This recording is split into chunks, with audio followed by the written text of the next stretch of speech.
అందరికీ నమస్కారం. మన పత్రిక నమామి వేదమాతరంలో వేదభూమి మహనీయులు అన్న శీర్షికను ప్రారంభించి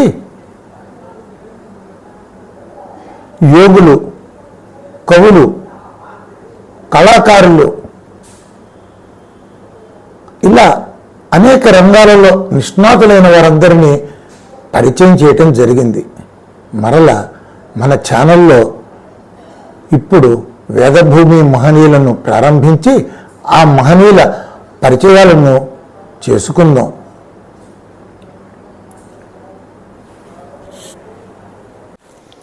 అందరికీ నమస్కారం. మనం ఇప్పుడు మనందరి మధ్యలోనే పేద కుటుంబంలో జన్మించి సంసారిగా ఉంటూనే సాధనా శిఖరాలకు ఎక్కి కైవల్యాన్ని కైవసం చేసుకున్న ఒక మహనీయుడి గురించి, అధునాతన మహర్షి గురించి తెలుసుకోబోతున్నాం. ఆయన వేదాధ్యయనం చేసి కూడా దానాలు పుచ్చుకోవటం ఇష్టం లేక ఒక ప్రింటింగ్ ప్రెస్లో కార్మికుడిగా పనిచేశారు. అలా రోజుకు 12 గంటల పనిచేస్తూ రాత్రిపూట గురువుల సన్నిధిలో శాస్త్రాధ్యయనం చేసి వేదార్థవేత్తయ్యే సాంగ స్వాధ్యాయ భాస్కర అనే బిరుదును అందుకున్నారు. ఆ తరువాత నిత్య పరోపకారమే తన ధ్యేయంగా సంసారయాత్ర సాగించారు. నిష్కామ కర్మయే నిత్య దీక్షగా అకుంఠిత ఆధ్యాత్మిక సాధనలు కొనసాగించారు. అందుకే వారు మా పెదనాన్నగారైన కవి సమ్రాట్ విశ్వనాథ సత్యనారాయణ గారికి, మా తండ్రి గారైన విశ్వనాథ రామమూర్తి గారికి, ఇటువంటి మహనీయులందరికో ఆప్త బంధువు, ఆదర్శమూర్తి అవటం మాత్రమే కాక కాంచీ పరమాచార్యులని, నడిచే దేవుడని ప్రసిద్ధి కన్న కాంచీ కామకోటి పీఠ జగద్గురువులు శ్రీ శ్రీ శ్రీ చంద్రశేఖరేంద్ర సరస్వతి మహాస్వామి వారికి ఆత్మ సన్నిహితులు అయ్యారు. అంతేగాక ఒక వ్యక్తిని దూరంగా చూసినప్పుడు గొప్పగా కనిపించి పరిచయం పెరిగిన కొద్దీ ఆ వ్యక్తిలోని లోపాలు బయటపడుతూ ఉండటం లోక సహజం. అయితే ఈ మహనీయుడి ఇంట్లో ఎన్నో ఏళ్ళు నా యవన దశలో జీవించిన నాకు ఆయనలోని మహనీయత రోజు రోజుకి అధికంగా దేదీప్యమానమై ప్రకాశించటం నాకు స్వీయానుభవ సిద్ధం. మా పెద్దలను అడిగితే వారికి అదే అనుభూతి అన్నారు. ఆయన బ్రహ్మవిత్ బ్రహ్మైవ భవతి అంటే బ్రహ్మజ్ఞానాన్ని పరిపూర్ణంగా అనుభవంలోకి తెచ్చుకున్నవాడు తానే పరబ్రహ్మ అయిపోతాడు అనే వేదవాక్యానికి ప్రత్యక్ష నిదర్శనంగా మన మధ్యలోనే వారు సంచరించారు. వారే పూర్వాశ్రమంలో బ్రహ్మశ్రీ ఉప్ప లక్ష్మావధాని గారు, పై ఆశ్రమంలో పరమ పూజ్య శ్రీ శ్రీ శ్రీ జనార్దనానంద సరస్వతి స్వామి వారు. సంసారంలో ఉంటూనే సాయుధ్యాన్ని ఎలా అందుకోవచ్చో ప్రత్యక్షంగా మనబోటి వారికి ప్రదర్శించి చూపిన ఇలాంటి మహనీయుడి గురించి తెలుగు సాహిత్య రంగంలో ఇంతటి మహోన్నత శిఖరమే అనదగిన ఆచార్య బేతవోలు రామబ్రహ్మం గారు మనకు ఇవాళ విశదంగా వివరించబోతున్నారు. శ్రీ బేతవోలు వారి గురించి తెలుగు రాష్ట్రాల ప్రజలకు పరిచయం చేయవలసిన అవసరమే లేదు. ఎందుకంటే ఈనాటి ఆంధ్ర సాహిత్య రంగానికి ఆయనే శిఖరము అనటంలో ఎవరికీ సందేహం లేదు. ఆయనే కనుక తన యవన దశ నాటి అవధాన పరంపరను కొనసాగించి ఉంటే ఈనాటి అవధానులు వెలవెలబోయి ఉండేవారే. అంతేకాదు ఆయన అందుకున్న బిరుదులకు, సత్కారాలకు లెక్కే లేదు. కేంద్రీయ సాహిత్య అకాడమీ పురస్కారం అందుకోవటం ఆయనకు విశేషం కాదు. ఎందుకంటే అటువంటి పురస్కారాలను నిర్ణయించే కమిటీలను ఆయన అనేక మార్లు అలంకరించారు. కావ్య రచనలో, కావ్య వ్యాఖ్యానంలో, సునిశిత కావ్య విమర్శలో, సమ్మోహకమైన ఉపన్యాస శైలిలో వారు సాధించిన రికార్డులు అనితర సాధ్యాలు. వారు రచించిన దేవి భాగవతం మన పత్రిక నమామి వేదమాతరంలో ధారావాహికగా ప్రచురించటం జరిగింది. అటువంటి ఆచార్య బేతవేలు రామబ్రహ్మం మహోదయుల సుమధుర శైలిలో మీరు వినబోయే ఆ మహనీయుని ఈ దివ్య చరిత్ర ప్రస్తుతం సుప్రసిద్ధ ఆధ్యాత్మిక మాసపత్రిక ఋషిపీఠంలో ధారావాహికంగా నడుస్తోందని శ్రోతలు గమనించమని కోరుతున్నాను. ఇక మీరు దివ్య జనార్దన చరితామృత పాన తత్పరులు కండి. ఆచార్య బేతవేలు రామబ్రహ్మం గారికి హృదయపూర్వక కృతజ్ఞతాభివందనములు సమర్పించుకుంటూ వారికి స్వాగతం పలుకుతున్నాను.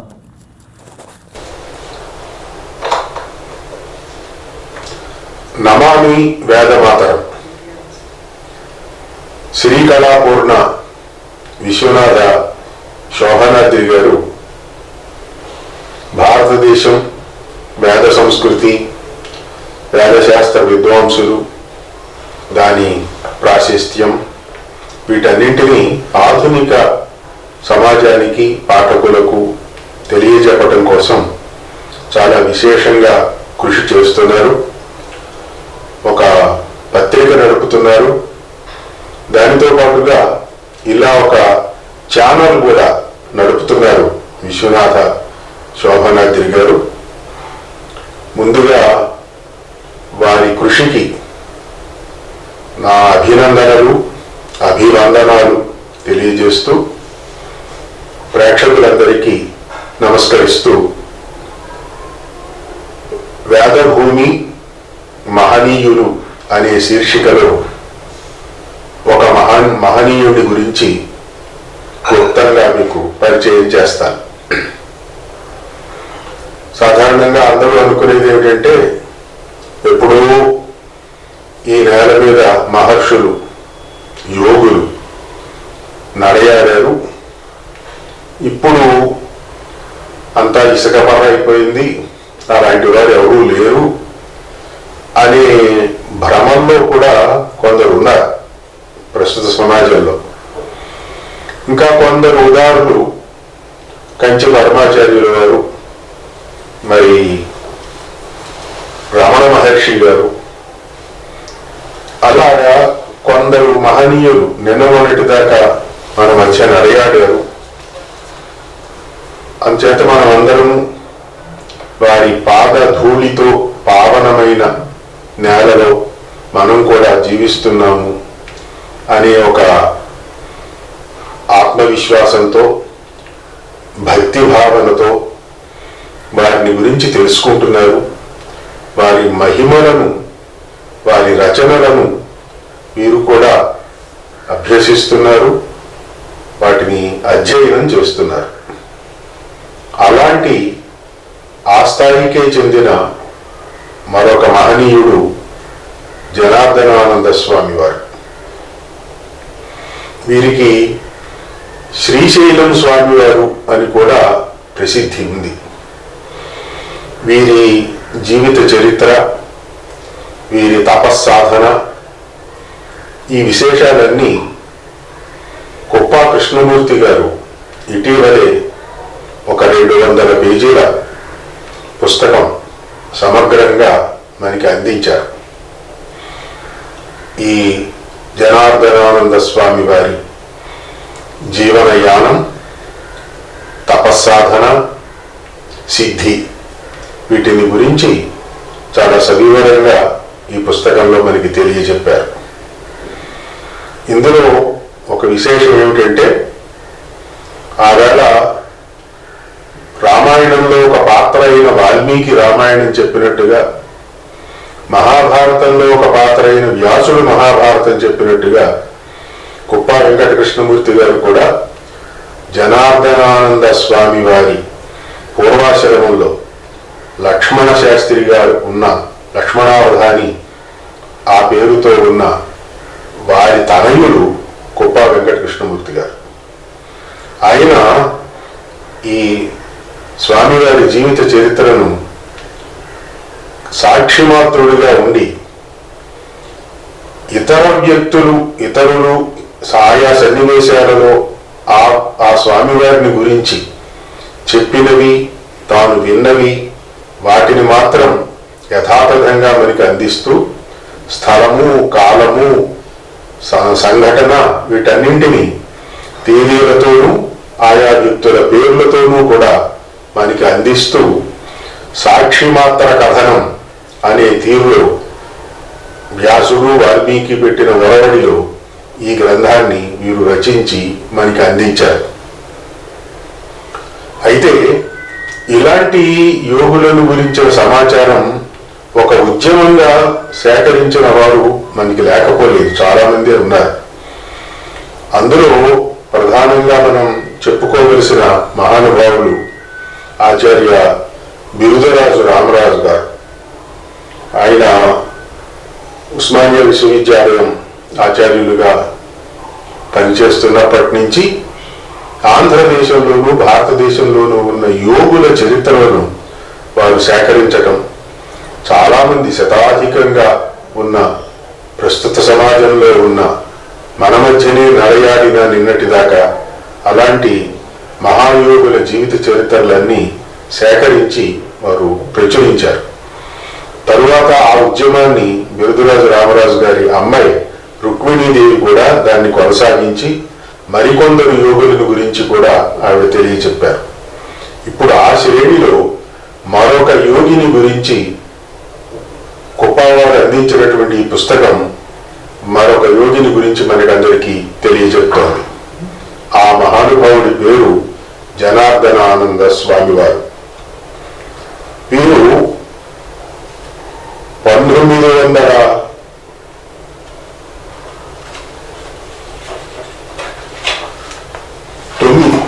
1909వ సంవత్సరం నుంచి 2002వ సంవత్సరం వరకు వీరి జీవనయానం సాగింది. బందరులో ప్రారంభమైన వీరి జీవనయానం తెనాలి, అక్కడి నుంచి విజయవాడ, కంచి, శ్రీశైలం, శ్రీకాళహస్తి,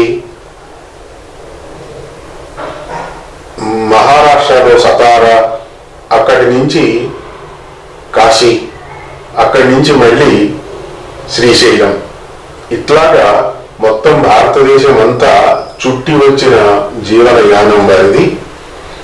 వారు ప్రారంభంలో సంస్కృతము, వేదము, శాస్త్రము వీటిని అధ్యయనం చేయాలి అనేటువంటి తపనతో వారు ప్రయత్నం చేశారు.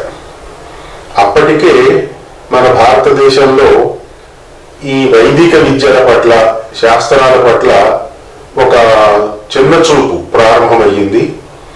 ఆంగ్లేయుల పాలన, ఆ తర్వాత వచ్చిన పాలన, ఇవి కూడా ఎక్కువగా వాటి మీద శ్రద్ధ పెట్టకపోవటం, వీటి మీద ఒక చిన్న చూపు మొత్తం సమాజానికే ఉన్న రోజులవి. ఆంగ్లేయ విద్యలు ప్రవేశించిన రోజులు, అలాగే వారి ఆలోచన విధానం బాగా సమాజాన్ని ప్రభావితం చేస్తున్న రోజులు. ఆ వ్యతిరేక వాతావరణంలో వీరి నామధేయం జనార్దనానంద స్వామి వారికి పూర్వాశ్రమంలో బాల్యంలో వారి తల్లిదండ్రులు పెట్టినటువంటి నామధేయం ఆ లక్ష్మణ శాస్త్రి గారు. వారు సంస్కృతం నేర్చుకోవాలి, వేదాలు నేర్చుకోవాలి, మరి వేదానికి అర్థం చెప్పటానికి కావలసిన షడంగాలను నేర్చుకోవాలి అనే ఒక గాఢమైన తపస్సుతో, ఆ తపనతోటి తమ జీవితాన్ని నడిపించుకున్నారు. ఎక్కడో వేద పండితులు ఉన్నారు అంటే అక్కడికి స్వయంగా వెళ్ళి, అనంతారం దగ్గర ఒక వేద పండితుడు ఉన్నాడు అని అంటే అక్కడికి తాను వెళ్ళి వారాలు కుదుర్చుకుని అక్కడ వేదాభ్యాసం చేశారు. అలాగే ఇంకెక్కడో ఇంకొక శాస్త్రం చెప్పే పండితుడు ఉన్నాడు అంటే అక్కడికి వెళ్ళి అక్కడ ఇలాగే వారాలు చేసుకుని శ్రమపడి ఆ శాస్త్రం నేర్చుకున్నారు. అలాగే సమాజంలో సంస్కృతం పట్ల ఉన్న ఆ చిన్న చూపుని తగ్గించాలి, సంస్కృతాన్ని, వేదాన్ని, శాస్త్రాలను మళ్ళీ ప్రచారంలోకి తీసుకురావాలి, వాటి స్థానం వారికి దక్కేలాగా చూడాలి అనే తపన ఒకటి వీరిలో చిన్నప్పటి నుంచి ఉండటం వల్ల దానికి కావలసిన కృషి కూడా చేశారు. అంచేత సంస్కృత అధ్యయనానికి కావలసిన పాఠశాలలు, గురుకులాలు లాంటివి ఏర్పాటు చేయటానికి ఆనాటి సంపన్నులను సంప్రదించి వారందరి సౌముఖ్యాన్ని సంపాదించుకుని అలాంటి ఏర్పాట్లు చేశారు. వేదాధ్యయనం సాగటానికి, అలాగే వేదాధ్యయనం చేసిన వారికి పరీక్షలు నిర్వహించటము అనేది ఒకటి. వీరు ఈ వేదంలో ఉత్తీర్ణులయ్యారు అని నిర్ధారించడానికి ఒక పండిత మండలి, పరీక్షా విధానం ఉండాలి. దానికోసము వీరు కట్టుదిట్టమైన ఏర్పాట్లు చేశారు. తాము నేర్చుకుంటూ, తాము నేర్పుతూ ఇలాంటి నిర్మాణాత్మకమైన కార్యక్రమాలు, ఆ విద్యా విధానానికి ఒక సాంకేతికత, ఒక సాధికారికత వచ్చేటట్టుగా కావలసిన ఏర్పాట్లు కూడా వారు చేశారు. అలాగే ఆనాటి సంపన్నుల నుంచి కూడా వారు వీటి పోషణకు కావలసిన ఏర్పాట్లు కూడా చేశారు. ఇంకా అపారమైన కృషి సంస్కృత భాష వ్యాప్తికి కానీ, భారతీయ సంస్కృతి వ్యాప్తికి కానీ, వేదశాస్త్రాల వ్యాప్తికి కానీ, బోధనకు కానీ, అధ్యయన అధ్యాపనాలకు రెండింటికి, అలాగే శిష్యులకి కూడా, అది నేర్చుకుందాము అనుకుంటున్న వారికి కూడా తగిన ఏర్పాట్లు, భోజన వసతులు, నివాసం ఇలాంటివి ఏర్పాటు చేయటం, వీటన్నింటికి చాలా గొప్ప కృషి చేశారు. చేసి వీరు సాధించింది ఏమిటి అని అంటే, దాదాపు ఒక 30 సంవత్సరాల వయస్సు వచ్చే నాటికే ఈయన వేదాలన్నీ నేర్చుకున్నారు, షడంగాలను కూడా నేర్చుకున్నారు. నేర్చుకుని ఆయా పరీక్షలలో ఉత్తీర్ణులై షడంగ భాస్కర అనే ఒక పట్టాన్ని పొందిన మొట్టమొదటి పండితుడుగా ఈ లక్ష్మణ శాస్త్రి గారు ఉంటారు. అక్కడి నుంచి వారికి లక్ష్మావధాని అనేటువంటి పేరు స్థిరపడింది. వారు కూడా ఒక గురుకులం లాంటిది విజయవాడలోని ఇప్పుడున్న హనుమంతరాయ గ్రంథాలయం సమీపంలోనే ఒక వేద పాఠశాల లాంటిది నడిపి తన దగ్గరికి వచ్చిన శిష్యులందరికీ కూడా వేదాలు నేర్పుతూ, ఈ షడంగాలను గురించి నేర్పుతూ, అంటే జ్యోతిషము, వ్యాకరణము, ఛందస్సు, శిక్ష ఇలాంటివన్నీ 6 కలిపి షడంగాలు అంటారు. వేదాన్ని సమగ్రంగా అర్థం చేసుకోవటానికి నిరుక్తం, వీటిని షడంగాలు అంటారు. వీటిని అధ్యయనం చేయకుండా కేవలం వేదం వల్లించటము అనేది ఒక పద్ధతి. వేద పండితులు ఘన జట అవన్నీ చెప్తారు. ఎవరైనా ఈ మంత్రానికి అర్థం చెప్పండి అనేసరికి ఈ షడంగాల పరిచయం ఉన్నవారు మాత్రమే వేద మంత్రాలకు అర్థాన్ని నిర్ధారణగా చెప్పగలుగుతారు. అందుకని ఆ శక్తి చాలా అవసరము అని భావించిన ఈ మహానుభావుడు షడంగాలను నేర్చుకుని షడంగ భాస్కర అనేటువంటి పరీక్షలో ఉత్తీర్ణులై ఆ సార్థక బిరుదునామాలన్నీ ఈయన సంపాదించుకున్నారు. అదే సందర్భంలో తాను నేర్చుకున్న షడంగాలను నేర్పుతూనే, తాను నేర్చుకున్న వేదాన్ని విద్యార్థులకు నేర్పుతూనే ఆనాటి ఆధునికుల మనస్సులను కూడా వీటి వైపు మళ్లించటానికి కావలసిన కృషి చేశారు. ఆయా దేవాలయాల్లోకి వెళ్ళి ఉపనిషత్తుల గురించి ప్రసంగాలు చేయటం కానీ, వేదార్థాన్ని గురించి చెప్పటం కానీ, ఆయా శాస్త్ర విషయాలను సమన్వయించటం కానీ, ధర్మ సందేహాలను తీర్చటం కానీ, ఆనాటి లాయర్లు, డాక్టర్లు, విద్యావంతులందరినీ కూడా వీరు కూడగట్టుకుని వారితో సంప్రదింపులు చెప్పి వారి ఆలోచన విధానానికి, వారి మేధకు తగినట్టుగా ఈ ప్రాచీన సంప్రదాయ విద్యలని, శాస్త్రాలని, పురాణాలను వీటన్నిటికీ సంబంధించిన ఉపనిషత్తులను ప్రధానంగా వాళ్ళందరికీ చక్కగా బోధించారు. వాళ్లతో చర్చలు, వాదోపవాదాల సందర్భంగా వారి ఆధునిక భావజాలంలో నేటి ప్రాచీన సంప్రదాయానికి కావలసిన మేలైనవి ఏమిటి, వేటిని మనం కూడా స్వీకరిస్తే వీటిపై ఇంకా అభివృద్ధి జరుగుతుంది, ఆధునిక చేతనకి ఆమోదయోగ్యంగా ఉంటుంది అనేదాన్ని కూడా వారు గ్రహించి అవసరమైన మేరకు కొన్ని మార్పులు, చేర్పులు తన సంప్రదాయ విధానంలోనే చేర్చుకుంటూ, అప్పటికీ పూర్తి సంప్రదాయవేత్తల దృష్టిలో ఈ లక్ష్మణావధాని గారు చాలా ఆధునికుడు అనిపించుకున్నంత ఆ ఆధునికతను కూడా ప్రోధి చేసుకున్నారు. ఇలాగా వేద అధ్యయన అధ్యాపనలు, ఆయా శాస్త్రాల అధ్యయన అధ్యాపనలు, వీటితో పాటుగా వీరు యోగా అభ్యాసం కూడా చేశారు. యోగ విద్యను కూడా అభ్యాసం చేశారు. గురువుల దగ్గర ఒక మంత్రాన్ని, ప్రణవాన్ని ఉపదేశంగా పొంది దాన్ని తపస్సుగా ఆ ప్రణవోపాసన అని అంటారు దాన్ని, ఆ మంత్రాన్ని జపించటము, దానికి కావలసిన మానసిక స్థితిని, అంటే ఈ యోగి ఈ తపస్సులు వీటన్నింటి వల్ల మనం తెలుసుకోవలసింది, సంపాదించుకోవలసింది ఏమిటి అని అంటే, సూక్ష్మంగా చెప్పాలంటే నేను వేరు, నా శరీరం వేరు అనే స్పృహ కలగటం. ఇది మనం అందరం చాలా మంది చెబుతూనే ఉంటారు. దీని మీద చాలా చదువుతులు కూడా ఉన్నాయి. అవన్నీ అలా ఉంచండి. కానీ తనకు తన శరీరం వేరు, తాను వేరు, జీవుడిగా నేను ఈ శరీరానికి సాక్షిభూతుణ్ణి అనే స్థితిని సంపాదించుకోగలగటం అనేది యోగ విద్యకు పరమావధి అని చెబుతారు. అలాంటి స్థితిని ఈ మహానుభావులు సంపాదించుకోగలిగారు. వీరు విజయవాడలో ఈ పాఠశాల నడుపుతున్నప్పుడు, ఉపనిషత్తుల గురించి ప్రసంగాలు చేస్తున్నప్పుడు, మరి విశ్వనాథ సత్యనారాయణ గారు కూడా కొంతకాలం వీరి దగ్గరకు వెళ్ళి అద్వైత వేదాంతం, దానికి ఉన్న మౌలిక గ్రంథాలు, అద్వైత సిద్ధి లాంటి గ్రంథాలు వీరి సన్నిధిలో వారు అధ్యయనం చేసి, ఆ నేపథ్యంలో రామాయణ కథలో ఆయా విశేషాలన్నింటినీ కూడా చొప్పిస్తూ విశ్వనాథ సత్యనారాయణ గారు లోకానికి అందించారు. అంటే అప్పటికి అంతటి మహానుభావుడు కూడా ఈయన దగ్గరికి వెళ్ళి వేద శాస్త్రాల్లో ఉండేటువంటి రహస్యాలను అధ్యయనం చేయటం అనేది గొప్ప విషయం.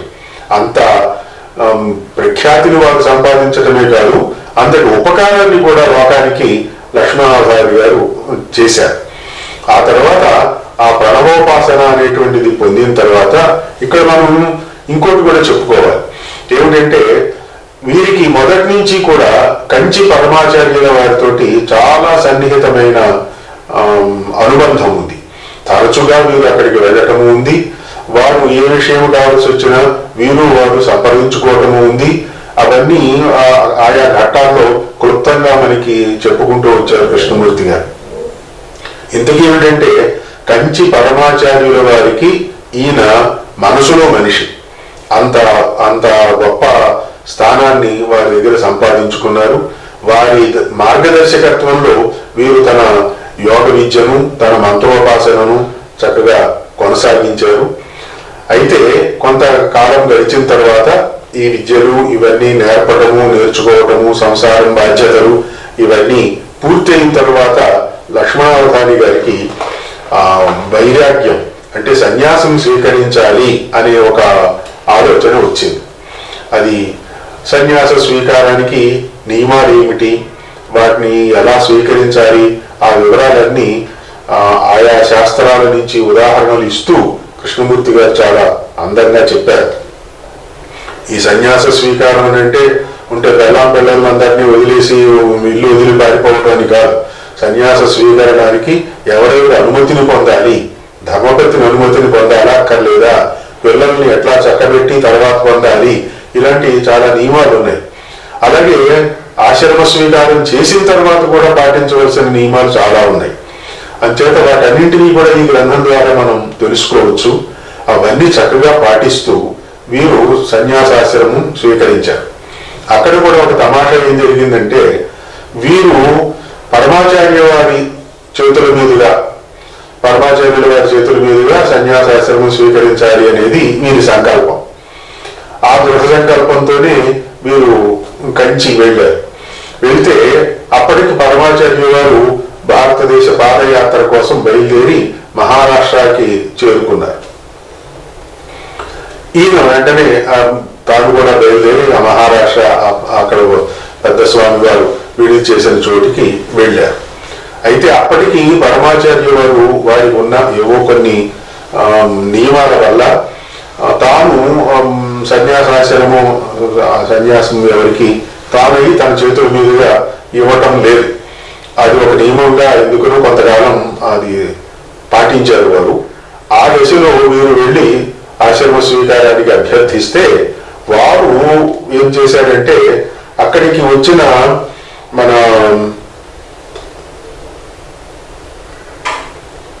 నారాయణానంద సరస్వతి స్వామి వారు అక్కడికి వచ్చారు. అంటే పరమాచార్య వారు విడిది చేసిన మహారాష్ట్రలో చేసిన సతారా అనే అక్కడికి వారు కూడా వచ్చారు. వస్తే అప్పుడు పరమాచార్య వారు నారాయణానంద సరస్వతి స్వామి వారిని వారి చేత మన లక్ష్మావధాన్య గారికి ఆశ్రమం సన్యాస దీక్ష ఇప్పించారు.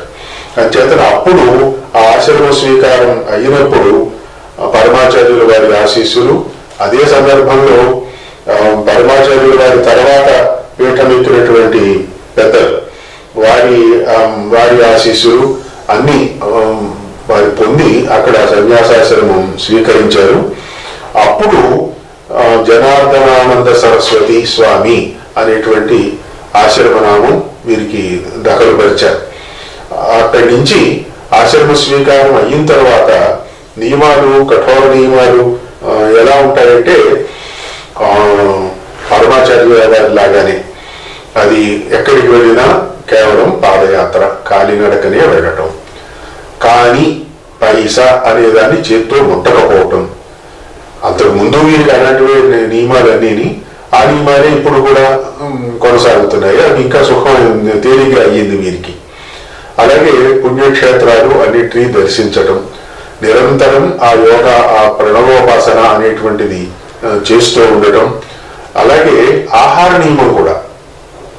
ఆహార నియమం ఏంటంటే మనం వేళ చెప్తే ఆశ్చర్యపోతాం. ఒక గుప్పెడు గోధుమ నూక నీళ్లలో నానబెట్టుకుని తీసుకోవటం, అది కూడా ఏకభుక్తం. రోజుకు ఒక్కసారి మాత్రమే, సూర్యోదయం నుంచి సూర్యాస్తమయం దాకా కేవలం ఒక్కసారి ఏదో సమయంలో ఇంత నూక నీళ్లలో నానబెట్టుకుని తినటం. ఎక్కడికి వెళ్ళినా పాదచారిగా వెళ్ళటం. అలాగే నేల మీద పడుకోవటం, లేదంటే ఒక బల్ల మీద పడుకోవటం.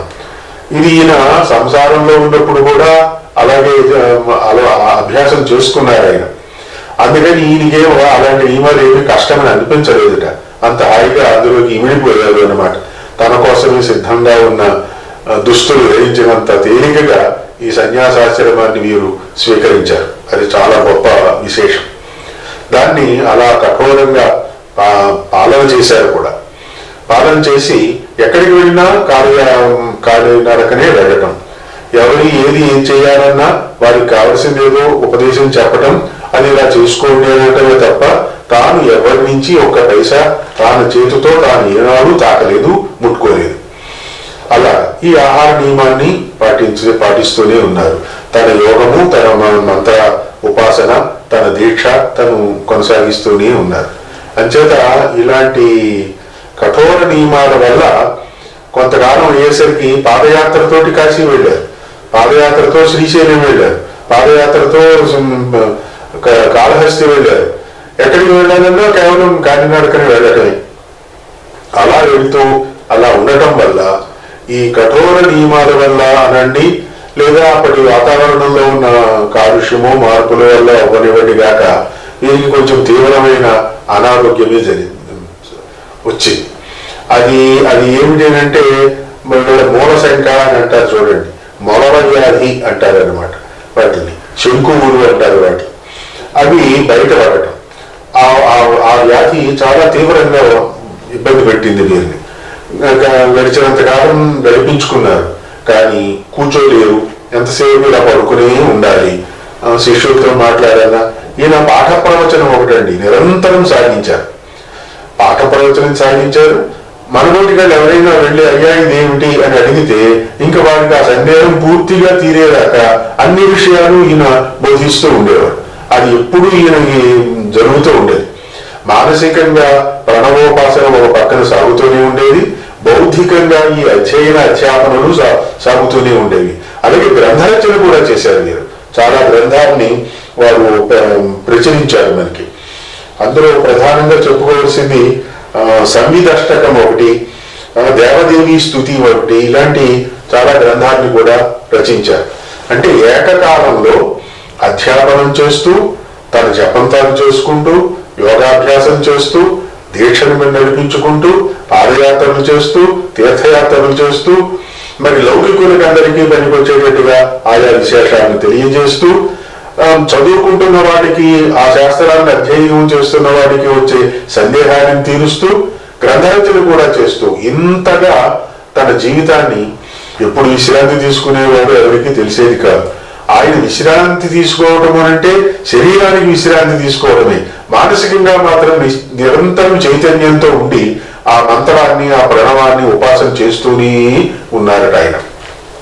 అంత గొప్ప దీక్షా దక్షుడైనటువంటి ఆ వ్యక్తి. ఇందులో మనం చెప్పుకోవాల్సిన ఒక ప్రత్యేకమైనటువంటి విషయం ఏమిటి అంటే,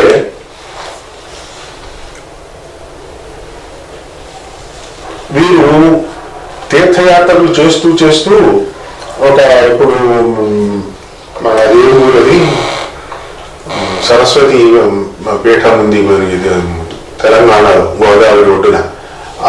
అక్కడికి వెళ్ళి దర్శనం చేసుకోవాలి అనేటువంటి ఒక ఇది ధర్మపురి వెళ్ళి దర్శనం చేసుకోవాలి అనేటువంటి ఒక ఆయనకి మనసులో ఉంది. అక్కడికి పాదయాత్రతో వెళ్ళారండి. సన్యాసాశ్రమం తీసుకున్నాకనే పాదయాత్రతో అక్కడికి వెళ్ళారు. అక్కడికి వెళితే అక్కడ ఏమైంది, గోదావరి ఒడ్డున ఒక హనుమంతుడు, ఈయన ఎవరికి తెలియదు. ఆ ఊళ్ళో ఎవరో వచ్చారు సన్యాసి, అలా వస్తూ ఉంటారు కాబట్టి పుణ్యక్షేత్రాలకి, అలాగే ఈయన కూడా ఒకరు అనుకున్నారు. ఈయన పాపం ఆ గోదావరిలో స్నానం చేసి ఆ దర్శనం అది చేసుకున్న తర్వాత ఆ రాత్రి అక్కడ బస చేయటానికి గొట్టు మీద ఒక చిన్న ఆంజనేయ స్వామి గుడి ఏదో ఉందిట. ఏదో గుడి అంటే గుడి కూడా కాదు అది. సరే అక్కడ ఆ పూట అక్కడ ఉండి తన గోధుమ పిండి ఏదో కాస్త నీళ్ళలో నానబెట్టుకుని అదే తినేసి అక్కడ పడుకుంటే ఆ రాత్రి అక్కడున్న ఎలకలు ఇవన్నీ ఈయన ఒంటి మీద నుంచి దూకుళ్ళు, వాటి క్రీడలన్నీ ఈయన శరీరం మీద అవి అభ్యాసం చేస్తున్నాయట. చేస్తుంటే కూడా ఆయన దాన్ని పట్టించుకోలేదు.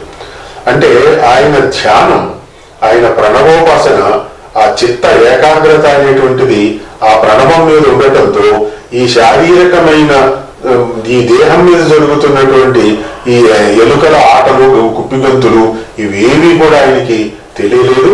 ఆయన ఆ ఏకాగ్రతతో ఆ ధ్యానాన్ని అలాగే కొనసాగిస్తూ ఉన్నారు. తెల్లవారుజామున ఎప్పుడో లేచారు, ఏదో కాస్త వెళ్ళి స్నానం చేసుకొచ్చి మళ్ళీ కూర్చుంటే అప్పుడు ఆ ఊళ్ళో ఆ ధర్మపురి క్షేత్రానికి ఎవరో ఆఫీసర్ ఎవరో ఉంటే వారికి తెలిసి గబగబా వచ్చి ఈయన్ని అతిథి మర్యాదలు లాంటివి ఏవో అంటే మర్యాదలు ఉంటాయి కదా, స్వామివారు మరి ఆశ్రమానికి గుడికి వచ్చినప్పుడు చేయవలసినవి చేస్తాం, రండి అంటే ఈయనలో వెళ్ళకుండా అక్కడి నుంచి వారికి చెప్పవలసిన మంచి మాటలు ఏవో చెప్పేసి మళ్ళీ తన కాలినడక సాగించుకుంటూ వెళ్ళారు. ఇంతటి ఈ కఠోర నియమాల వల్ల వచ్చినటువంటి ఈ ఆ మూలశంక అనేటువంటి దానికి చాలా తీవ్రంగా ఇబ్బంది పెట్టేసింది. అది దాని వైద్యం ఎలా జరిగింది అనేది నేను తర్వాత చెప్తా. మధ్యలో ఒకసారి ఈయన పాదయాత్ర చేసుకుంటూ వస్తుంటే ఆ శ్రీకాళహస్తి దగ్గర ఎక్కడో బాబులు రోడ్డు మీద వచ్చుకుంటూ వస్తున్నారు చీకట్లో. అక్కడ ఒక పక్కన ఏదో ఉయ్యి ఉంది, అది చూసుకోలేదు. ఈయన గబుక్కున ఆ గోతులో పడ్డారు. పడేసరికి ఎవరిని పిలిస్తే ఎవరు పలుకుతారు, ఊరు పూర్తిగా ఊళ్ళోకి చేరలేదు, వేరే అంత పక్క ఊళ్ళోనూ లేరు. ఆ మధ్యలో దారి మధ్యలో జరిగిన సంఘటన ఇది. ఇక్కడ ఆశ్చర్యకరమైన విషయం ఏంటంటే ఆ సమయానికి పరమాచార్య వారు ఎక్కడో ఉన్నారు. వారికి ఇది తెలిసింది.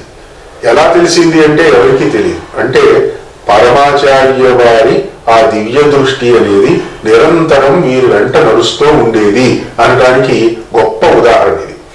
ఎక్కడో ఉన్న పరమాచార్య వారు తమ సన్నిధిలో ఉన్న ఒక వ్యక్తిని పిలిచి, ఫలానా జనార్దనానంద స్వామి ఫలానా చోట గోతులు పడిపోయి ఉన్నారు అని చేత ఎవరినైనా పంపించి అతనికి తగిన చికిత్స చేయించండి అని ఆ దగ్గరున్న తన సెక్రటరీకో ఎవరికో చెప్పారు. చెప్తే వెంటనే ఆయన ఆ శ్రీకాళహస్తి దగ్గరలో ఉన్న వారి పీఠం భక్తులకు వెంటనే ఫోన్ చేసి చెబితే వారు గబగబా వెళ్ళి ఆ గోతులో పడిన ఈ జనార్దనానంద స్వామి గారిని లేవనెత్తి తీసుకొచ్చి ఉపచారాలన్నీ చేస్తే అక్కడి నుంచి బయలుదేరి ఈయన హైదరాబాద్ మళ్ళీ నడక సాగించుకున్నారు వైద్యం కోసం. ఆ తుంటి ఎముక దెబ్బతింది అక్కడ. ఆ గోతులో పడినప్పుడు తుంటి ఎముక దెబ్బతింది. అప్పుడు ఈయన నడవటానికి కూడా లేని పరిస్థితిలో ఈయన తీసుకుని వచ్చి హైదరాబాద్లో వైద్యం చేయించడానికి వాళ్ళందరూ తీసుకొచ్చారు. తీసుకొస్తే అక్కడ ఆర్థోపెడిక్స్ ప్రొఫెసర్స్, లెక్చరర్స్ వాళ్ళందరూ ఉంటారు కదా, డాక్టర్స్, వాళ్ళందరూ కలిసి ఆయనకి మత్తు మందు ఇచ్చి దానికి ఏదో ఆపరేషన్ ఏదో చేశారు. ఆ చేస్తున్న సందర్భంలో ఆ డాక్టర్లు ఏదో వాళ్ళలో వాళ్ళు సంభాషించుకున్నారు. ఇది ఇలా ఉంది శరీరం, ఇది మత్తు మందు ఇవ్వచ్చా, ఇస్తే తట్టుకోగలదా, ఇలాంటివి ఏమో మాట్లాడుకున్నారు. మొత్తానికి ఏదో ఇచ్చారు మత్తు మందు, ఆపరేషన్ అయితే చేశారు. చేసేసిన తర్వాత మళ్ళీ తీసుకొచ్చి మిగతా ఉపచారాలు అవి ఉంటాయి కదా, వాటి కోసం ఒక గదిలో పడుకోబెట్టారు. పెట్టినప్పుడు మళ్ళీ ఆయన రెండో రోజునో మూడో రోజునో ఆ డాక్టర్లందరూ వచ్చి ఏంటి ఎలా ఉంది పేషెంట్ పరిస్థితి చూద్దామని వచ్చి వాళ్ళు మాట్లాడుతూ ఉంటే ఈయన ఎవరో వస్తే వారికి మళ్ళీ ధర్మ సందేహాలు ఏవో తీరుస్తూ అలా పడుకుని ఉన్నారు మంచం మీద. వీళ్ళు మాట్లాడుకుంటూ ఉండగా అప్పుడు ఆయన అన్నారట, అవును మీరు ఇలా కూడా అనుకున్నారు కదా, అలా చేద్దాం అనుకున్నారు కదా, మరి ఇలా చేశారు కదా, ఇది తొందరగా తేరుకుంటానని అని ఇది ఈయనకుంటే అడిగితే డాక్టర్ ఆశ్చర్యపోయారట. ఇదేంటి, మేము ఆయనకి ఎనస్థీషియా ఇచ్చి సర్జరీ చేస్తే ఆ సర్జరీ చేస్తున్నప్పుడు మేము మాట్లాడుకుంటున్న మాటలు ఈయన ఎలా విన్నాడు, ఈయనకి ఎలా తెలిసాయి అని వాళ్ళకి ఆశ్చర్యచకితులైపోయి, ఏమిటి స్వామి ఏమిటిది, మీకు మేము ఇచ్చిన మత్తు మీకు ఎక్కలేదా, మీరు చేశారు మత్తు ఇచ్చారు, ఎక్కిందో ఎక్కలేదో, మీరు చేయవలసిన సర్జరీ మీరు చేశారు, కానీ నాకు మత్తు ఎక్కలేదు, అందుకని నా ధ్యానంలో నేను ఉన్నాను, కానీ మీ సంభాషణలు మాత్రం నేను విన్నాను. అంచేత నా శరీరం నేను వేరు, నా శరీరం వేరు అనేది కదా నా నా యోగానికి ఉన్నటువంటి పరమార్థం. అదేదో నేను కూడా ఒక పరీక్ష చేసుకున్నాను. అంచేత మీరు ఇచ్చిన మత్తు నాకు ఎక్కకపోయినా మీరు చేసిన ఆ సర్జరీ వల్ల నాకు ఏమీ నొప్పి కలగలేదు, మీరు చేయవలసింది మీరు చేశారు అని చెప్పేసరికి ఆ డాక్టర్లు అందరూ చాలా ఆశ్చర్యపోయి ఇది చాలా మాకే అర్థం కావటం లేదన్నంతగా కంగారు పడ్డారట. ఆడేళ్ళ అక్కడ ఆసుపత్రిలో ఉన్నవారు, వారికి సేవలు చేసిన వారు, అందులో డాక్టర్ గారు నాకు కూడా తెలుసు.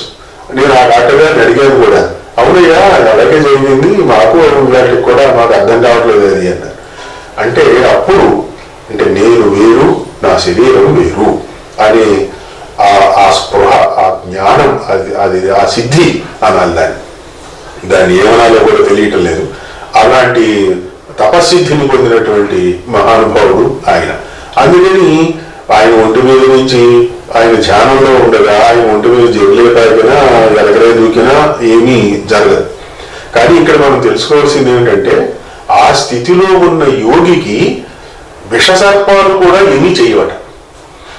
ఒకవేళ ఆ స్థితిలో కూర్చున్న ఒక యోగి దగ్గరికి ఒక పులి సింహం వచ్చిందనుకోండి, అది కూడా ఏం చేయదట.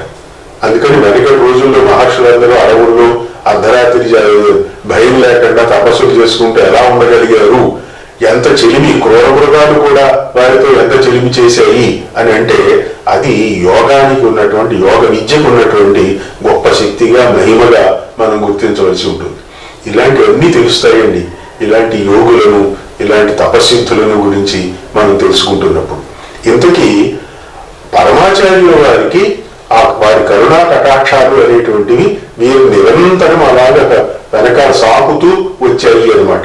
సన్యాస దీక్ష వారు ఇవ్వకపోయినా ఆయన్ని తన శిష్యుడిగానే ఆ స్వామివారు పరిగణించి తన దివ్య దృష్టితోటి వీరిని అలాగ సాకుతూ వచ్చారు అనడానికి ఇది ఒక ఉదాహరణ అయ్యిందండి. ఇది ఇలా ఉండగా ఆ తర్వాత ఈ మొలల వ్యాధి, దానికి చికిత్స. కూర్చోలేకపోతున్నారు, నుంచోలేకపోతున్నారు, ఒక తీవ్రమైన పరిస్థితి వచ్చేసింది. అందుకని దానికి కూడా మళ్ళీ వైద్యం చేయాలి అన్నారు. ఆసుపత్రిలో చేర్చారు. ఇది కూడా హైదరాబాద్లోనే జరిగింది. ఆ డాక్టర్ గారి పేరుతో సహా ఇందులో మనకి ఇచ్చారు. ఆ డాక్టర్ గారు వైద్యం చేయాలి అని అంటే ఎనస్థీషియా ఇవ్వడానికి వీలు లేదు అన్నారు. సర్జరీ చేయాలంటే ముందు ఎనస్థీషియాస్ట్ పర్మిషన్ ఇవ్వాలి.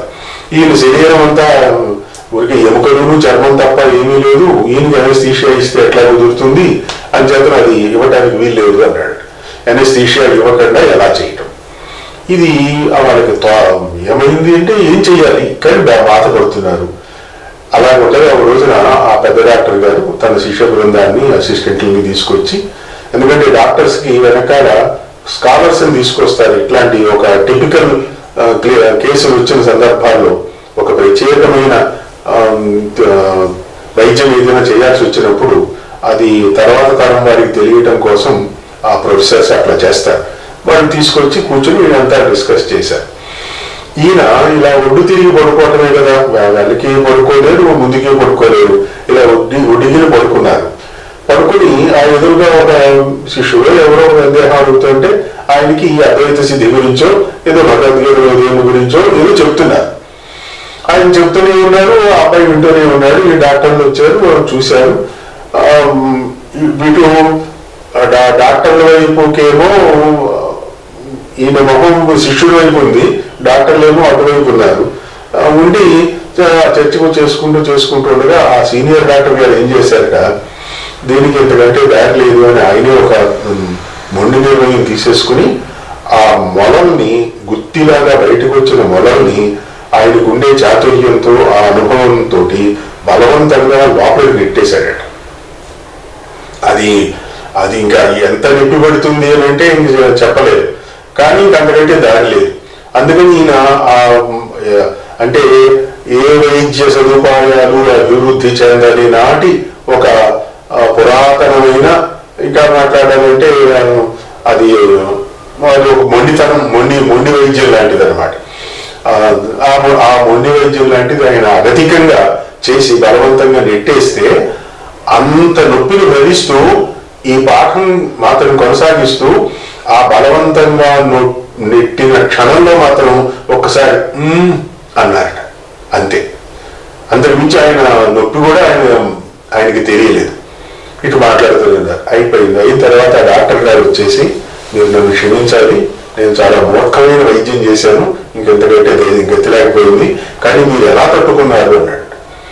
నాకు తెలిసింది, నా శరీరానికి తెలిసింది, కానీ నేను వేరు, నా శరీరం వేరు, అంచేత నేను ఏమీ దానికి బాధపడలేదు, నొప్పి అనుకోవట్లేదు, అనిపించలేదు నాకు. మీరు చేసిన వైద్యానికి మీకు ధన్యవాదాలు అని కులాసాగా ఆయనతో కబుర్లు చెప్పారు.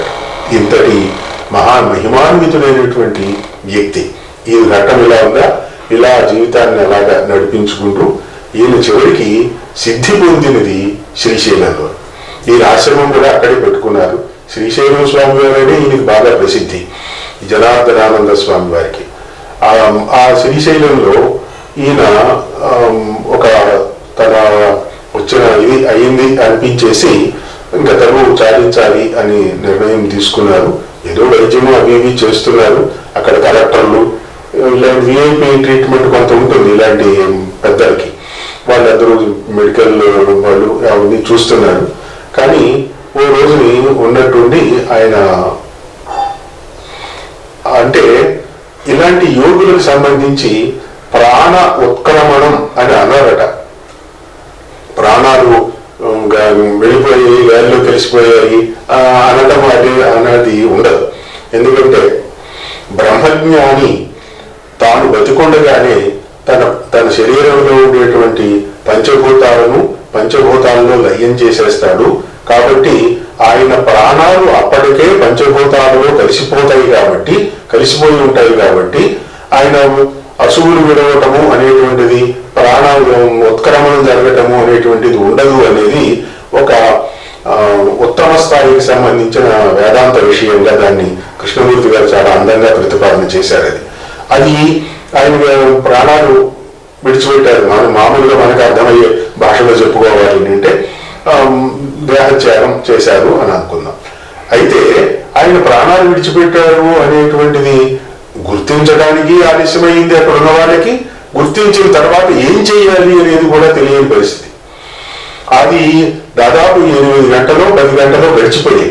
ఇవి గవర్నమెంట్కి చెప్పాలి, వాళ్ళు రావాలి, వీళ్ళు చెయ్యాలి, ఇది చెయ్యాలి, అసలు గుర్తించడానికే సమయం పట్టింది. ఇదంతా అయ్యేసరికి దాదాపు 10-15 గంటలు సమయం పట్టిందట. ఇంకా ఎక్కువ పట్టిందేమో కూడా, నాకు సరిగ్గా ఆ సమయం గుర్తులేదు. పడితే శరీరంలో ఏ మార్పు రాలేదటండి, అలా పడుకుని ఉన్నారంతే. మామూలుగా ప్రాణాలు పోతే ఆ తర్వాత శరీరంలో నీరు కారటం కానీ లేకపోతే పొట్ట ఉబ్బటం కానీ, ముక్కుల్లోంచి ఏదైనా నీళ్లు బయటికి రావటం కానీ, గురక రావటం కానీ, ఇలాంటివి ఏవో జరుగుతాయి. లేదంటే 2-3 గంటలు అలాగా చైతన్య రహితంగా ప్రాణాలు లేని శరీరం చల్లబడిపోయి అక్కడ ఉంది అని అంటే ఏదో చీమలు పాకటం కానీ ఇవన్నీ జరుగుతాయి. ఏదైనా ఒక రకమైన దుర్గంధం రావటం కానీ ఇలాంటివి సాధారణంగా జరుగుతాయి. ఇవేమీ చేయలేవు. అక్కడ ఉన్నవాళ్ళు అక్కడ ఉన్నారు, మీరు శిష్యులు ఆ పక్కనే ఉన్నారు. అలాగా ఏమి వాడుదల వాడిపోవటం కానీ ఇలాంటిది కానీ శరీరంలో ఏ మార్పు రాలేదు. అలా ఉంటే హైదరాబాద్ నుంచి ఒక ఆయన సూర్యనారాయణ గారు ఏదో ఉంది ఆయన పేరు, ఆయన ఇలాంటి యోగుల ప్రాణోత్క్రమణాలు ఎలా జరుగుతాయి ఏమిటి అనేది ఆయనకి తెలిసినవాడు, ఎక్కడో చదివినవాడు, చూసినవాడు. వచ్చి చూసి ఏమిటి ఇంతటి మహాయోగి ఇక్కడ ఉన్నాడు అని ఆశ్చర్యపోయాడట. ఏమిటి ఈ యోగి నీకు ఎలా తెలుసు అని అంటే, ఏమయ్యా ప్రాణాలు పోయి నీ గంటలు అయ్యిందా, చూసారా శరీరంలో ఏమైనా మార్పు వచ్చిందా, ఏమైనా గొరకుందా, ఏమైనా అది ఉందా ఇది ఉందా, కనీసం చీమలైనా పెట్టాయా, లేదయ్యా. దేనయ్యా యోగి అంటే, ఎందుకంటే దాఖలా ఏమక్కర్లేదు. ఈయన ఎవరో నాకు తెలియదు కానీ ఈయన మహాయోగి. ఈవేళ ఈయన దర్శనం నేను చేసుకోగలిగాను. ఆయన ఈ ప్రాణాలతో ఉండగా నేను ఎప్పుడు చూడలేదు, ఇవాళ చూశాను. ఇది నా జీవితం ధన్యమయ్యింది. తర్వాత కార్యక్రమాలు ఏవో తొందరగా నడిపించుకోండి అని చెప్పి వెళ్ళిపోయాడట. వెళ్ళిపోతే అప్పుడు వారి కోరిక ప్రకారం వారి అంటే ఆ యోగులను ఎలా చెయ్యాలి, యోగి శరీరాన్ని ఎలా చెయ్యాలి. ఇక్కడ ఇంకొక తమాషా ఉంటుంది, నేను కార్యాల్లో చదివాను. ఒక యోగి గనక తనలో అగ్నిని ఉత్థాపన చేసుకుని ఆత్మాగ్ని ప్రజ్వలింప చేసుకుని తన శరీరాన్ని తాను దహించి వేసుకుంటే ఆ శరీరంలో నుంచి మంచి గంధం వాసన వస్తుందట. మంచి గంధం అరగదీస్తే ఏ రకమైన వాసన వస్తుందో ఆ శరీరం కాలుతున్నప్పుడు ఆ పరిమళం అన్ని దిక్కులకి వ్యాపిస్తుంది అని నేను కార్యాల్లో చదివాను. అలాంటివి ఆ యోగుల శరీరాల్లో ఆ పరిమళం అనేటువంటిది 4 దిక్కులకి వ్యాపిస్తుంది అని అన్నారండి. అగ్నిదగ్ధం అయినట్టయితే. అగ్నిదగ్ధం కాకుండా కొన్ని శరీరాలు ఏం చేస్తారంటే పార్థివ శరీరాల్ని జలాధివాసం అన్నట్టుగా జలచరాలకి ఆహారంగా విడిచిపెట్టడం అనేటువంటి ఒక సంప్రదాయం ఉంది. అప్పుడు ఆ డాక్టర్లు, ఆ కలెక్టర్లు, అక్కడ ఉన్న వాళ్ళందరూ తీసుకోవలసిన చర్యలన్నీ తీసుకున్నారు, అనుమతులన్నీ పొందారు. ఆ స్వామి గారి ఆ పార్థివ శరీరాన్ని నా పడవలో ఎక్కించుకుని తీసుకుని వెళ్ళి కృష్ణానదిలో, ఉత్తరాభిముఖంగా ప్రవహిస్తున్న కృష్ణానదిలో ఎక్కడో విడిచిపెట్టి సాయం సంధ్య అయ్యే సమయానికి వచ్చారు. వచ్చేసరికి అక్కడ ఆ శ్రీశైలంలో ఉన్న మహాలింగాలలో వీరి పార్థివ శరీరం కూడా ఒక లింగంగా ఆ జలాధివాసం శాశ్వతంగా చేస్తోంది అనే అనుభూతి వారి శిష్యులందరికీ కలిగింది అని చెప్పారండి. అంత ఆయన మహాయోగి అనడానికి ఇది ఒక గొప్ప నిదర్శనంగా ఆ ముగింపులో మనకి కనిపిస్తుంది. ఇందులో ఆయన చేసిన ప్రణవోపాసన అని ప్రధానంగా చెబుతున్నారు. ఆ ప్రణవోపాసన గురించి కూడా కృష్ణమూర్తి గారు కొన్ని వివరాలు ఇచ్చారు. దానికి అకారము, ఉకారము, మకారము, ప్రణవము అని చెప్తారు. మనకి ఆ ఊ గొలుసది ఓ కలిపి అయిపోయింది ఓం అని అంటాం. దీన్ని ప్రణవము అని అంటారు. కానీ ప్రణవ ఉచ్చారణ అయిన తరువాత కూడా ఒక అర్ధమాత్ర ఉచ్చారణ స్వరం సాగుతుందట. అది ఘంటా నినాదంలాగా ఉంటుందట. ఆ ప్రణవోపాసన చేసేవారు ఆ ప్రణవ ఉపాసన చేస్తున్నప్పుడు ఆ పలికిన తరువాత స్వరం అనేది ఒక ఘంటా నినాదంలాగా ఒక కొంతసేపు సాగుతుంది. దానికి అర్ధమాత్ర అంటారట. అంచేతను ఈ అర్ధమాత్ర స్వర ఘంటానాదాన్ని కూడా ఉపాసన చేసినటువంటి వారు, గమనించగలిగిన వారు, ఉపాసన చేసినటువంటి వారు ప్రణవ సిద్ధి పొందినట్టు అని అంటారట.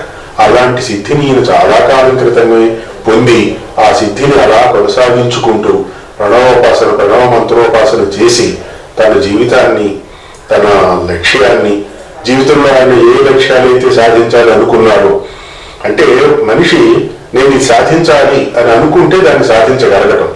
ఈయన చాలా వ్యతిరేక వాతావరణంలో, చాలా నిరుపేద కుటుంబంలో ఉండి, వ్యతిరేక వాతావరణంలో ఉండి సంస్కృతాన్ని అధ్యయనం చేసి సంస్కృత అధ్యాపనకు కావాల్సిన ఏర్పాట్లు చేసి, షడంగాలు అధ్యయనం చేసి, వాటి అధ్యాపనానికి కావాల్సిన ఏర్పాట్లు చేసి, షడంగ భాస్కరాన్ని అనిపించుకుని ప్రణవోపాసన చేసి, పిల్లలందరినీ వాళ్ళకి కావలసినవన్నీ చేసి, భార్య అనుమతి పొంది, పరమాచార్యుల వారి ఆశీస్సులతోటి సన్యాసాశ్రమం స్వీకరించి, సన్యాస దీక్షతో ఉపాసన కొనసాగించి, తీర్థయాత్రలన్నీ చేసి, ఉపదేశాలు చేసి, అందరి అజ్ఞాన తిమిరాల్ని పోగొట్టి, చిట్ట చివరికి తాను 80 సంవత్సరాలు దాటిన తరువాత, ఎప్పుడు ఏ సంవత్సరంలో వారు 2002 అంటే 1909లో జన్మించారు.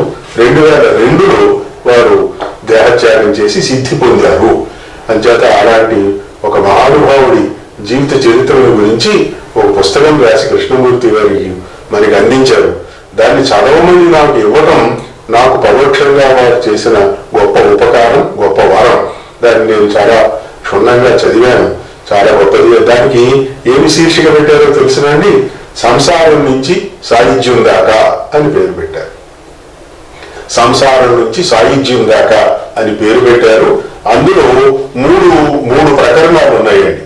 మామూలుగా సంసార పర్వం ఒకటి, సంస్కార పర్వం ఒకటి, సాయుధ్య పర్వం ఒకటి. 3 పర్వాలు: సంసార పర్వం, సంస్కార పర్వం, సాయుధ్య పర్వం. అంచేత సంసారం నుంచి సాయుధ్యం దాకా ఈ మొత్తం 3 పర్వాలుగా సాగిన ఇందులో 125 ఉపశీర్షికలు ఉన్నాయి. అంటే వారు పట్టించుకునే నాథుడు, బాల్యం, జననం, బాల్యం, వారికి పాఠాలు నేర్పిన గురువులు, వారి చేతస్థాలు, వారి శక్తి సామర్థ్యాలు, ఇలాంటివి. అలాగే వీరు అనుకున్న పాఠశాలను నెలకొల్పటానికి, ఆ పరీక్షలు నిర్వహించడానికి సహకరించినటువంటి దాతలు, వీళ్ళందరి పేర్లు, ఆ తేదీలు, ఎప్పుడు ఎక్కడ ఏ నిమిషంలో ఎవరు ఏమేమి చేశారు, వాటన్నింటినీ కూడా గొప్ప డాక్యుమెంటరీ సినిమాలాగా దీన్ని చాలా అందంగా తీర్చిదిద్దారు, ఇచ్చారు. ఇది చదువుతున్నప్పుడు నేను అనుక్షణం అనుకున్నానండి, బుద్ధి తెల్లగా ఉండదు కదా, వారి నాన్నగారి గురించి చెప్తున్నారు కాబట్టి కొంచెం అతిశయోక్తులు అలాంటివి ఏమన్నా ఉంటాయేమో అని, నేను చేసిన పాపం ఏదో చెప్తే పోతుంది అన్నట్టుగా అనుకున్నాను. కానీ ఎక్కడా లేదండి. సాక్షిమాత్రుడిగా థర్డ్ పర్సన్ చెప్పడం అన్నట్టుగానే నాకు ఇదే గుర్తొచ్చింది చదివిన తర్వాత. ఆ వేళ వాల్మీకి ఎంత నిష్పక్షపాతంగా చెప్పాడు, వ్యాసుడు ఎంత నిష్పక్షపాతంగా చెప్పాడు, తానే పాత్ర అయిన కవి, రచయిత ఎలా ఉండాలో అంత నిష్పక్షపాతంగా ఈ గ్రంథాన్ని మనకి అందించారు. ఇలాంటి గ్రంథాలను, ఇలాంటి మహాపురుషుల్ని గురించి లోకానికి పరిచయం చేస్తున్న శోభనాద్రి గారిని, విశ్వనాథ శోభనాద్రి గారిని, వారు మహాపురుషులు అనేటువంటి ఒక శీర్షికతోటి ఇలాంటి ఎత్తుల గురించి పరిచయాలు చేయిస్తున్నారు లోకానికి. అలా వారికి నేను ప్రత్యేకంగా ధన్యవాదాలు చెబుతూ, ఈ అవకాశాన్ని నాకు ఇచ్చారు కనుక అంచేతను శోభనాద్రి గారికి మరొకసారి ధన్యవాదాలు చెబుతూ, దీని గురించి మీరు విన్నారు. ఇప్పుడు ఆ పుస్తకం సంపాదించి బహుశా వీరి మ్యాగజైన్ లో అది సీరియల్ గా కొంతకాలం వచ్చినట్టుంది, ఇంకా వస్తుందో, అది చదువుకుంటే సరే, లేదంటే పుస్తకంగా వచ్చే ఉంటుంది, లేదా త్వరలో వస్తుంటుంది. ఆ వచ్చినప్పుడైనా మీరు దాన్ని దయచేసి ఇలా విన్నది కాకుండా మీ అంతటి మీరు ఆ గ్రంథాన్ని చదువుకుంటే, నేను ఇందులో నా వల్ల కాక చెప్పలేని విషయాలు చాలా ఉన్నాయి. ఎందుకంటే అంత గొప్ప శాస్త్ర విషయాలు, మరి సాధన విషయాలు, ఇలాంటివి మనం చదువుకుంటున్నప్పుడు తెలిసినట్టే ఉంటాయి. చెబుదామంటే మాత్రం ఏమీ దొరకదు. కానీ దాన్ని మనం ఆచరణలో పెట్టుకోగలిగితే చాలా గొప్ప విషయం.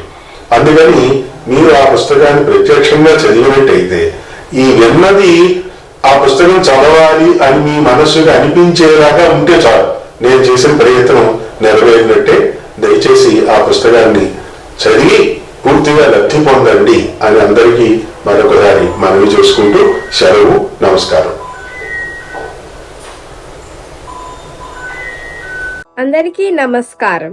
ఈ వీడియో మీకు నచ్చినట్టయితే, ఇలాంటి మరిన్ని వీడియోలు చూడాలనుకుంటే మన ఛానల్ని లైక్ చేయండి, సబ్స్క్రైబ్ చేయండి.